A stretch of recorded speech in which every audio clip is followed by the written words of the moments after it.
begin today's episode, just a quick reminder that there is a giveaway and it will be closing on April 30th, 2020. And for more details, please check out the previous episode. I'll put the link in the card here. Hi everyone, it's June here. Welcome back to my channel, and wherever you are around the world, I hope you are staying safe, staying well, and staying fabulous, and staying at home. We are into our third week of a partial lockdown here in Singapore, and I believe moving into the fifth week for you guys in Malaysia. Everything's going to be alright, guys. Just hang in there with me, okay? We can do this.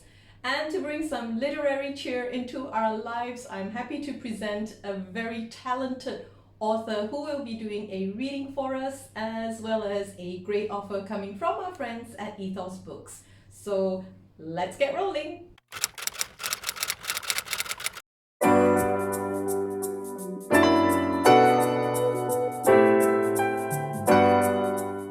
Guys, I'm super pleased to present to you the author of The Impermanence of Lilies, my choice for Singlit Book of the Year 2019. The author is Daniel Yeo, and he will be doing a reading for us.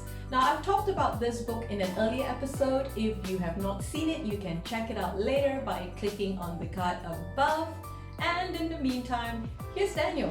Hi, hello, how are you? My name is Daniel Yeo, and I'm a writer and also the author of the novel. This novel, The Impermanence of Lilies. So what is this book about? I could read you the synopsis, but it's on the cover. So instead I'll read you my favorite blurb of the book, which happens to be from the talented Cyril Wong. A wistful travel narrative by the RMS Titanic captain that dives into preternatural waters, flowing into surprising and surrealist tributaries of reflections on death, memory, identity, friendship, and unwaveringly love.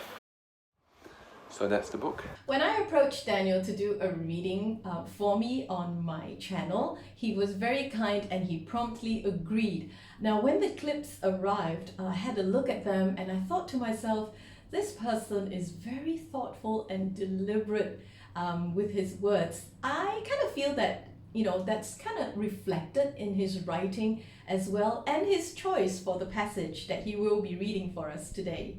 Now, because we are in a time when we have spent a long time in a place and yearn for the moment when we shall venture forth, I'll read you an excerpt of when the captain and the artist are together in a castle in Japan, and specifically Hiroshima Castle. And if you actually read the story further down in the story, you'll realize why Hiroshima Castle. And this excerpt is from a chapter that I name Days. And a chapter begins with a question. Guys, when I first got my hand on this book, it was in a digital format. And I highlighted so many paragraphs and bookmarked so many pages, because there were so many lines that I felt were so beautifully written and resonated with me. Now, unfortunately, while moving the files between my desktop and my tablet, I lost everything. And that is why I prefer physical copies. But I'm glad to say that Daniel has selected a passage which I'm pretty certain I have also highlighted in my book. If a love is between two persons who do not exist, then does it exist? The two of us that did not watch daybreak bring glimmers of warmth after a long cold night. The golden light softly caressed the face of the land and coaxed the birds into a chorus of melodies that seemed to awaken something dormant in us. We watched the sunrise and the sunset, days going by, having forgotten us. We watched one dissolving into the next. Some days the glow of one sun seeped into the glow of another, and we could not tell one apart from another. Those mornings broke without a change, just another turn of the earth. On summer days barely warmer than winter, we roamed together the rooms and corridors, twisting through a castle, faintly red beneath sunshine, where shadows heave with the passing of the sun. As the sky lost its hint of summer brilliance, we roamed beyond the walls of the castle, going where our feet took us, as I had once roamed alone. The clouds moved beautifully, unfolding and folding upon themselves and their neighbors, shifting endlessly into one another.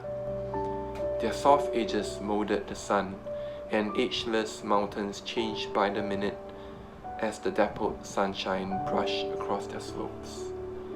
We walked on hoary grey stones upon old paths destined to grow older still, and I wondered how many weary travelers had trod upon them, how many of them had reached their destination. For all the pairs of persons who had ever walked these paths, how many ghosts had walked them too side by side. We tripped through groves, leaves gently falling, peered into the sky framed by bamboo, and wondered about the future. As leaves fell about us, wondered if there was a future for us. As night tucked its blanket across the earth and took us for its own, pulling us into its embrace, we lingered under an inky dome of star-drawn sky. We roamed stationary in a solitary trance of two, watching the moon, feeling its silver rays kiss our cheeks. Upon its face of pearl, I made a wish that she would not keep me in her shallows, that she would lead me into her depths, show me how far down she went, bring me where no light reaches, and let me light her darkness with my own.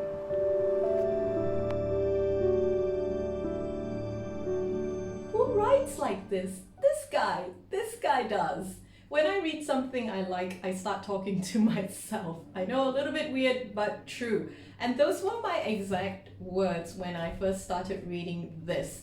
So where can we get a copy and how best to appreciate this? Well, let's find out. So where to find the book? You can find it in bookstores, but don't go there. Instead, you can order it online and have it delivered to you.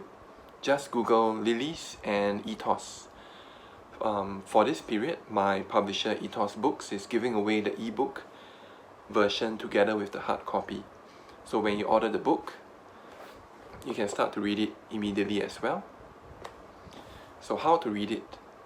In a quiet place, with a wine or whiskey, or several, because that's also the way I wrote it.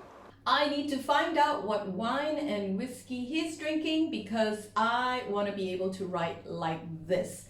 Guys, of course, if you do drink, drink responsibly. And if you don't, a lovely cup of tea curled up in a cozy corner would do just as well. Now, if you want to get in touch with the author, here's how. I'm a man of letters, so if after reading the book you have things to ask me, you may write me a letter at danielwriter@yahoo.com. I will reply once I've given it suitable thought. A big thank you to Daniel for taking the time to read for us. And remember, if you'd like to order a copy, you can do so online. I'll leave the link in the description box below. And it's a great time to place your order now because Ethos is giving away a digital copy along with the physical copy for every order that you placed. So you can dive straight into reading the story while waiting for your book to arrive.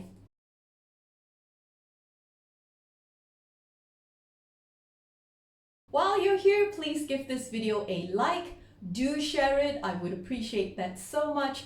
Be sure that you are subscribed to my channel and you turn the notification bell on so you do not miss out on anything. I will be back soon with my top choices from Ethos Books and a giveaway as well. I will end today's episode with a lovely message from Daniel. And until I see you again, remember to be strong, be brave. We can get through this. I'll see you in the next one. Bye! Because the book is a story of time, I will leave you with a message on time. Do you remember all the things you wanted to do, all the words you wanted to say, but you never had the time to, never had the right time? Yes, that time never comes. Yet this time it has. This difficult period shall pass, or as all things shall pass. What shall not pass is your memory and the effects of what you did with this time. It can either be a time when time was frittered away, or one of a multitude of frivolous things that have no meaning, or a time when time is memorable, at least to yourself. And that is more than enough. And I will leave you at that. Take care.